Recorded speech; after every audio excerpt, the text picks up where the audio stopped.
Skaļi domāju par tiem tarifiem, ietekmi uz tirgiem, kritumiem. No vakardien tāds pamatīgs kritums. Un šodien future rāda arī, ka tur mazliet uz leju. Un jautājums varētu būt, vai tās ir beigas, vai turpināsies, vai kā. Un skaļi domājot, man gribās teikt tā, ka normālā gadījumā jau visu laiku neiet taisnā līnija uz leju. Ja tur varbūt kaut kāda izņēmuma, tur Covid laika un tā. Bet parasti jau tas viss ir ar tādiem kritumiem, tādiem pretrallījiem, kritumiem un tam līdzīgi. Bet kas šoreiz ir, manuprāt, tāds, ka tā apziņa, ja sapratne, ka hei, tomēr ir citādāk. Ir jāveic, ko tas mums nozīmē, ka tagad mums ir šāds te ASV šāds darbības notiek ar tarifiem un šādā veidā tieši tur grauj gan tur globālo tirdzniecību. Ja negrauj, tad ietekmē, ja?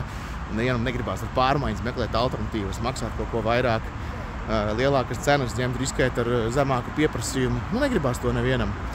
Un līdz ar to, es domāju, ka tikai pamazām sāk notikties tas, kaut kādas iekšējās tur sarunas, diskusijas, mītiņi un tam līdzīgi, lai spriestu, kā tālāk darboties. Ne?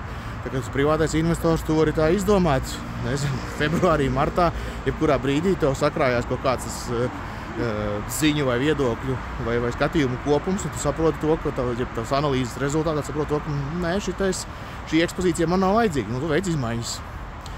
Lielākā struktūrā tas nav tik vienkārši, tur ir komitejas un jāskatās, jālemj, ir jāsataisa ziņojumi, kāpēc, kāda būs ietekme, un viss jāmēģina izdomāt.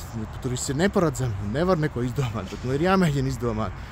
Un tādā garā. Un līdz ar to es domāju, ka daudz, kur šis viss tikai vēl būs priekšā. Un manuprāt, diezgan aktuāls arī jautājums varētu būt par to, ka par pasīvo ieguldīšanu, ne? Arī par pasīvo ieguldīšanu. Ir tik daudz tas ASV akcijas iekšā tajos globālajos indeksos. Un kā šo rēģē Eiropas investors?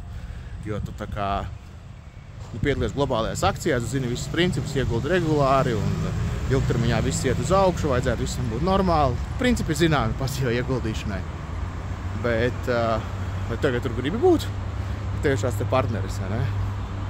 Kurš tev tarifiem nāk virsū ar drošību, viņam ir citādāks skatījums uz pasauli. Es domāju, ka šīs lietas arī varētu būt tā, ka kaut kāds cilvēks sāk pārdomāt.